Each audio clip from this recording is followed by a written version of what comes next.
So ETV ఈనాడు ఆధ్వర్యంలో మన రాష్ట్రంలో ప్లాస్టిక్ వాడకాన్ని తగ్గించేదానికి, ముఖ్యంగా ఒకసారి వాడి పడేసేటువంటి సింగిల్ యూజ్ ప్లాస్టిక్ అంటారు. ఈ ప్లాస్టిక్ విచ్చలవిడిగా వాడటం వలన అవి వాడిన తర్వాత ఎక్కడెక్కడెక్కడ పడేయటం, చెత్తబుట్టలో పడేయటం, మురికి కాలువలో పడేయటం వలన సమాజానికి చాలా చెడు జరుగుతూ ఉంది. ఈ ప్లాస్టిక్ మనందరికీ తెలిసిందే, కొన్ని వందల సంవత్సరాలైనా కానీ అది భూమిలో కరిగి మళ్ళీ దాని రూపం అలాగే ఉంటుంది. అంటే ఒకవేళ కరిగినా కానీ మైక్రో ప్లాస్టిక్స్ రూపంలో తిరిగి మనం తినే ఆహారంలో కావచ్చు, లేదా తాగే నీళ్ళలో కావచ్చు, మళ్ళీ మనకే చేరుతుంది. దానివల్ల చాలా ఆరోగ్యానికి సంబంధించినటువంటి చాలా ప్రమాదకరమైనటువంటి వ్యాధులు వస్తాయని చెప్పి ఇటీవల కాలంలో వార్తలు, వ్యాఖ్యానాలు పుంకాలుగా వస్తున్న ఈ రోజుల్లో ప్రజల్లో చైతన్యం తీసుకొచ్చేదానికి, మార్పు తీసుకొచ్చేదానికి ఈ ప్లాస్టిక్ ఒక రాక్షసుడిగా దానికి ఒక రూపాన్ని అందించి ప్లాస్టాసుర అనేటువంటి పేరు పెట్టి ప్రజల్లోకి దీని యొక్క తీవ్రతని తెలిపేదానికోసం ఒక మంచి ప్రయత్నం జరుగుతూ ఉంది ఈరోజు ఈనాడు ఈటీవీ ఆధ్వర్యంలో.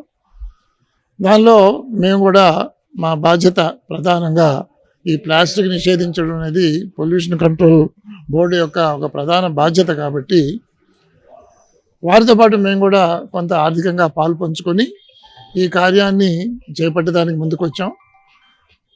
ఈటీవీ ఈనాడు సౌజన్యంతో చేపడుతున్న ఈ కార్యక్రమం ప్రజల్లోకి బాగా వెళ్ళి ప్రజల్లో అవగాహన పెంచి తద్వారా ప్లాస్టిక్ వినియోగాన్ని తగ్గించుకోవటం, తప్పని పరిస్థితుల్లో ప్లాస్టిక్ వాడినా కానీ ఏ ప్లాస్టిక్ అయితే తిరిగి రీసైకిల్ చేసేదానికి ఉపయోగపడుతుందో ఆ విధంగా దాన్ని రీసైక్లింగ్ పంపించటం, ముఖ్యంగా మున్సిపాలిటీలో ఇంటింటికి వచ్చి వ్యర్థాలని, ఇంట్లో వాడే వస్తువుల్ని మున్సిపాలిటీ సేకరిస్తూ ఉంది. అదేవిధంగా గ్రామాల్లో కూడా సేకరిస్తున్నారు. కాబట్టి వాడేటువంటి ప్లాస్టిక్ వస్తువుల్ని ఒక దగ్గర పెట్టి ఎక్కడంటే అక్కడ పడేయకుండా ఎవరైతే ఈ వస్తువుల్ని సేకరించడానికి వస్తున్నారో వాళ్ళకి విడిగా, అంటే తడి చెత్త, పొడి చెత్త ఏ విధంగా వేడి చేస్తారో అదేవిధంగా ఉపయోగపడేటువంటి ప్లాస్టిక్ని కూడా భద్రంగా ఉంచుకొని ఈ ప్లాస్టిక్ రికవర్ చేసేదానికి లేదా తీసుకునే దానికి వచ్చేటువంటి వ్యాపారస్తులకు కావచ్చు, మున్సిపల్ అధికారులకు కావచ్చు, భద్రంగా అవి కానీ ఇచ్చినట్లయితే అవి ఎక్కడంటే అక్కడ పడి పర్యావరణానికి భంగం కలగకుండా తిరిగి ఉపయోగించుకునే విధంగా ఈ ప్లాస్టిక్ ఉపయోగపడుతుంది. అదేవిధంగా ఒకసారి వాడి పడేసేటువంటి చిన్న చిన్న కవర్లు, కూరగాయలు తెచ్చే కవర్లు, అరటిపండ్లు తెచ్చే కవర్లు, ఇటువంటివి ఆ ఇంట్లోకి వస్తువు రాగానే తీసి మళ్ళీ చెత్తబుట్టలో వేస్తుంటాం. అవి కూడా విడిగా భద్రంగా సేకరించి ఎవరైతే దాన్ని వాడుకుంటారో, ఏ విధంగా రీసైక్లింగ్ ఉపయోగపడతాయో ఆ విధంగా దాన్ని పౌరులు, ప్రధానంగా సమాజంలో ప్రతి ఒక్క వ్యక్తి బాధ్యతగా భావించి నాదేముందిలే నేను ఒక్క సంచే కదా పడేసినటువంటి ఆలోచనతో కాకుండా ఒక బాధ్యతగా దీన్ని స్వీకరించి ప్లాస్టిక్ నియంత్రించడానికి ప్రతి ఒక్కరూ సహకరిస్తే బాగుంటుంది.